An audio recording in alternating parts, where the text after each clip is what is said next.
আসসালামু আলাইকুম। আজ আমি রান্না করব শিমের বিচি দিয়ে পাবদা মাছ। খুব সহজেই এই রান্নাটি করে নেওয়া যায়। পাবদা মাছ রান্না করার জন্য এখানে আমি নিয়েছি কিছু শিমের বিচি। এখন আমি পাবদা মাছগুলোকে একটু হলুদ, মরিচ, লবণ ও সামান্য একটু তেল দিয়ে মাছগুলোকে ম্যারিনেট করে রাখবো। মশলাগুলো দিয়ে মাছগুলোকে আমি 20 মিনিটের জন্য ম্যারিনেট করে রাখছি। মাছগুলো খুব সুন্দর করে মাখানো হয়ে গেলে এইদিকে আমি একটা প্যানের মধ্যে দিয়ে দিয়েছি পরিমাণ মতো তেল। তেলের মধ্যে দিয়ে দিব 2টি মিডিয়াম সাইজের পেঁয়াজ কুচি। পেঁয়াজ কুচিগুলো দেওয়া হয়ে গেলে আমি তেলের সাথে পেঁয়াজ কুচিগুলোকে একটু মিশিয়ে নিচ্ছি। পেঁয়াজ কুচিগুলো দেওয়া হয়ে গেলে এখানে আমি দিয়ে দিব 1 চা চামচের মতো আদা রসুনের পেস্ট। আদা রসুনের পেস্টটাও একটু মশলার সাথে মিশিয়ে নিচ্ছি। পর্যায়ে এখন আমি দিয়ে দিব পরিমাণ মতো লবণ। পরিমাণ মতো লবণ দেওয়া হয়ে গেলে এখানে আমি দিয়ে দিব 2 চা চামচের মতো মরিচের গুঁড়ো।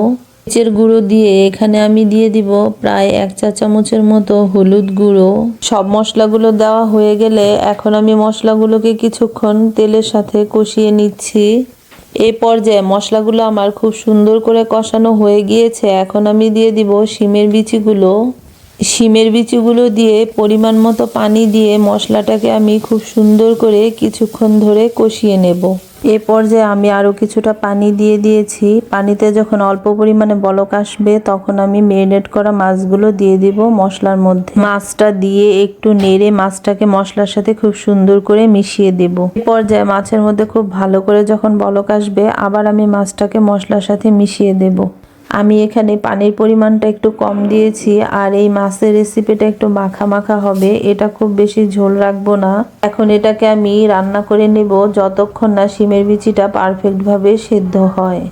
তো আমি বেশ কিছুক্ষণ শিমের বিচিটাকে রান্না করে নিয়েছি যাতে শিমের বিচিটা সিদ্ধ হয়ে যায়। মাছ ও শিমের বিচি সিদ্ধ হয়ে আসলে এখন আমি দিয়ে দিব কেটে রাখা কাঁচামরিচ। এ পর্যায়ে আমার সম্পূর্ণ মাছ ও শিমের বিচি খুব ভালো করে সেদ্ধ হয়ে গিয়েছে। উপরে আমি পরিমাণ মতো জিরের গুঁড়ো ছিটিয়ে দিচ্ছি।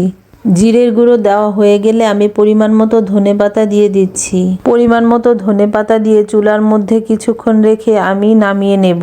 এই তো হয়ে গিয়েছে আমার দারুণ মজার শিমের বিচি দিয়ে পাবদা মাছের ভুনা।